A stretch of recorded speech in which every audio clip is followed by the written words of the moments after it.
John, can you update us on the large consensus process, please? Absolutely. Thank you for that question, Natalie. John Q.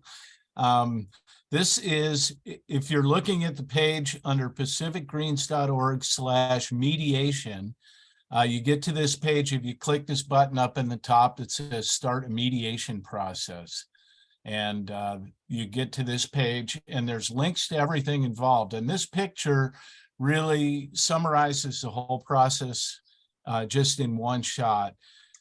The party or the way it's set up is any group that wants to try to reach consensus. Generally, you have a group that's putting forward some proposal. So they say, we want to do X. We want to endorse this position. Those allies become the initiating group, and they come forward with their proposal. They present it to the rest of the party, and people have self-selected into one of these three groups. After the initiating group is done, it moves to the responding group, and they come up with a response to that. It's either we love that, we hate that, or we think we're pretty close, but we recommend you do this part instead.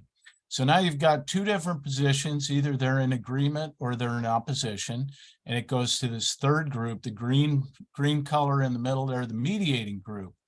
And if the two groups are opposed, they look at it and they say, here's a path for you two to come to some agreement, or you two are really far apart, but here's something that you both hold in common. And if you want to reach consensus, maybe you can agree on this more narrow scope. So that's the role of the third group. There's always a third group that looks at it in terms of Pacific Green Party. The 10 key values is what's being proposed, consistent with one of the 10 key values, one or more. And then if there's difference, what's the path for us to come together and act together and take this proposal and be able to get as many Green Party members behind it and act in unison. If they're not in agreement after the first round and the mediating group comes up with something, it goes to a second round. These two groups have absolute veto power. If they don't like it, it's thrown out. The mediating group is not a decision maker. In fact, they have the weakest power of all three groups. That green group, the mediating group, they're just there saying, is this is this consistent with green values? Or here's how you two might come together. But it's really up to the initiating group and the responding group to agree on something. And you can see all the different paths. So in round one, they both agree. The mediating group says, yep, that's green. That's a green thing. They're in consensus. They're done. So simple things that we've already agreed on in the past, you can go through and get consensus. Harder things, you disagree, it goes to round two. And the two groups, if they agree on something, but the mediating group says, we're not so sure about that, they can overrule that. So one path is down in round two, the initiating group says, hey, we still like our initial proposal. Responding group says, hey, we still like it. We overrule you and your doubts about it, and we've reached consensus as a large group. But then if either one of those groups doesn't agree, then what we have is no consensus, but we say, hey, look, we've laid out all the positions. We've made it all clear. Part of this process is providing artifacts that explain what you're up to. So somebody can come along later, somebody who might not have been involved in that discussion, they can say, oh, this group said this group said this, mediator said that. Oh, the mediators are really good, but maybe the whole thing will work if we add this other new element to it. So they can come up with a new proposal, build on what's happened in the past. Even if we fail, we've articulated the positions, we've agreed to disagree, and we've tried to find areas where we can work together. So that's how it works. It's a big discussion group. It's political speech. We're going to disagree. We're not always going to come to consensus, but we are going to get a lot of practice in trying to persuade other members of the party to agree with us and join our side and help us come toward a place where we can all act together. In addition to this picture, which explains it, there's a software tool online that is supposed to take a lot of the sort of manual administrative work out of it for people. So let me show you what that looks like. We have this thing. I'm going to zoom in. Did it go to a new screen with, do you see the 1, 2, 3 group consensus?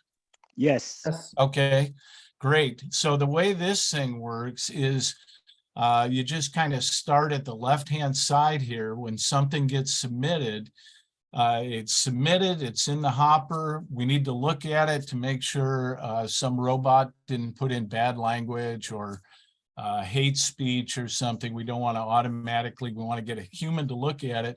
After it gets approved by some process, it moves into the next phase, which is the call for group members. And then we're asking, hey, here's this discussion item. There's 3 groups, come join if you're interested. You don't have to participate, completely voluntary. And these groups can be closed groups if you want to have a focused caucus that comes up with some legislation, you're proposing it. There's no reason to have to get consensus in the first group by itself, because it's going to go to 2 more groups. And the second group has veto power over it. So we're trying to create a funnel that will lead us as a party toward agreement, toward consensus. So really the incentive is to be forward-looking, to be persuasive. And I've been telling, I've met with a couple different groups and talked about this. And I'm saying, hey, you know, think of the January 6th committee. What a compelling presentation they made in each of their hearings. They mixed things up.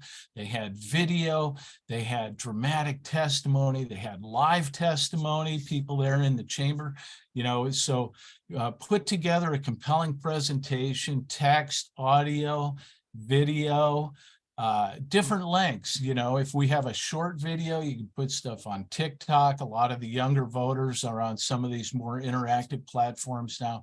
So the goal is to have a variety of media, and we're calling them artifacts that we'll be able to share. And all of this, Green Party members are gaining experience in producing this political speech, in honing their persuasive abilities, and in argumentation and rhetoric and promoting different political issues. So as they move through this, and I'm going to zoom out a little so you can see the whole thing, there's a regular pattern that it follows. You start out with the submitted call for group members, goes to the first group, the initiating group. They send it on to the responding group. They take their time, come up with their thing that goes to the mediating group, and then either you're done. And this is, you'll see, this is exactly the same process as in that diagram we showed. It goes to consensus if everybody agrees. If not, it goes to round 2. You have a couple of columns here for round 2. I'm going to zoom out a little more. And these 2 up here are round 2. And then at the end, if you don't reach consensus, it's recorded as that. You can, there's a link to this other thing. This is meant to make it easier for the people who are keeping track of each group. But I'm going to pause because I see Amy has her hand up. I was just going to mention, do we want to give this another minute? Because it's about 8:30 now. I don't have to. I can stop here. I'm just going to say all the stuff is online. There's a great slideshow. There's links. If anybody wants to spin up on it and look at it, you can explore that and send questions and join groups. If you want to see one more thing here, I just want to show that it's hooked up to an Excel spreadsheet. Oops, wrong one.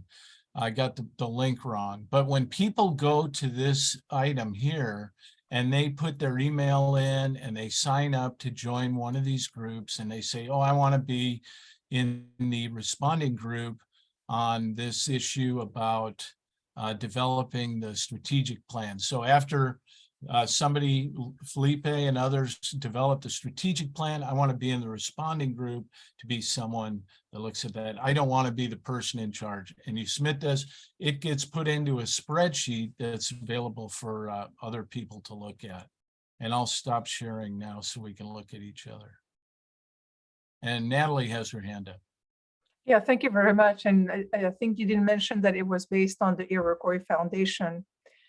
And it is an effort to bring the functioning and the organization of the party to a more grassroots, not top-down control over, but more bringing the community together. Thank you very much, John. Yeah, happy to answer any questions. Anytime, send an email if you want an interactive Zoom meeting to work through it. Happy to do that. Right now, we do have one item that the group is working on their presentation on their ask of the whole party.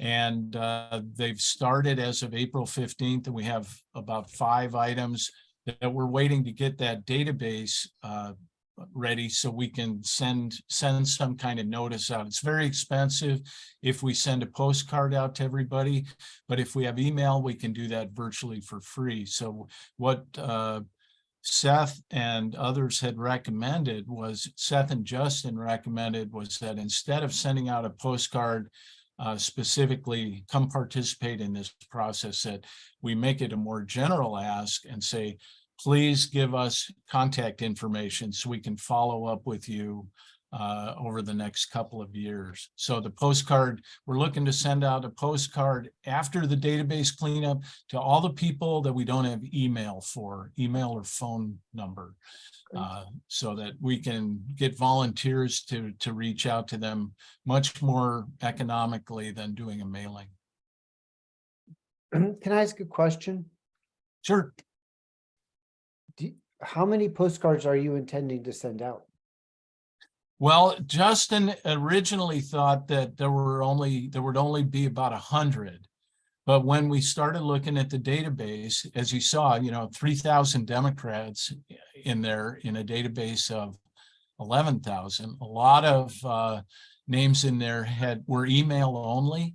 And they're not registered PGP, so we do need to get registered PGP. It looked to me like we only had contact information for maybe 60%, 58% or something, some kind of contact info. So it would be a very expensive mailing. It looks like we may need to mail to 6,000-7,000, who are registered PGP and would be eligible to participate in the discussions. But the SEC hasn't discussed any budget for a postcard mailing. Can we raise hands? Natalie has something to say on that. Go ahead. When last time that we did a mail out to registered Greens, it was $4,500. So what we need to do first is really get a good handle on what our database is. And what we've done in the past to cut down the expense was to send the postcard, like if there was a convention in Coos Bay, we sent it to all of the registered Greens in that region, in that area, plus the donors. So we got in that way, we did like a rotating mail out throughout the state, but the cost was much lower per mail out. I think that I would like to put that as a future discussion, Chuck, because we don't have the data to really come up with the information. Neither do we have a strategic plan or what we intend to do with all of this information. So I think it's a more discussion. Okay, let me just, and let's table this and just kind of to put the thought, if we're going to spend $4,000, can we table? We need to. Well, we're going to table it, but I'm going to talk to John then, and just if you give me a moment to say, we should think that on that postcard would be multiple invitations. In other words, hey, Green Party's, boom. We want to, we have a poll. Here's a poll. Here's some polling. Here's an invitation to this. So multiple, 4 or 5 kind of web links. You can OPA vote here. You can OPA vote here. You can, register here. You can give us your information here. And so we, in a little postcard, we make multiple requests that are all basically digitally based. they have to go to a computer. Now, so then I'm going to leave you with this challenge. What about people that can't go to a computer? There's got to be a phone number.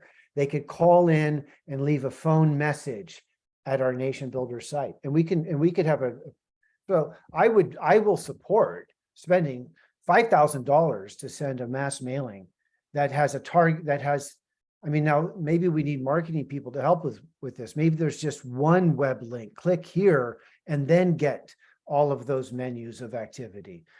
Probably, that would be the way, just one click, multiple invitations. I think it could be a treasure trove for us. Check out.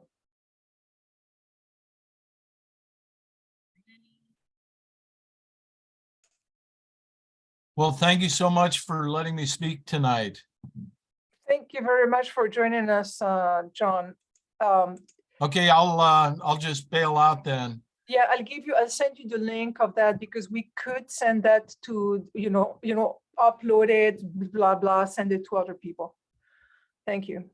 Okay, thanks so much. Have a good night. You too, bye-bye. Bye. So I'm going to stop recording, okay? Is that okay? Sure. Absolutely. That could be a nice little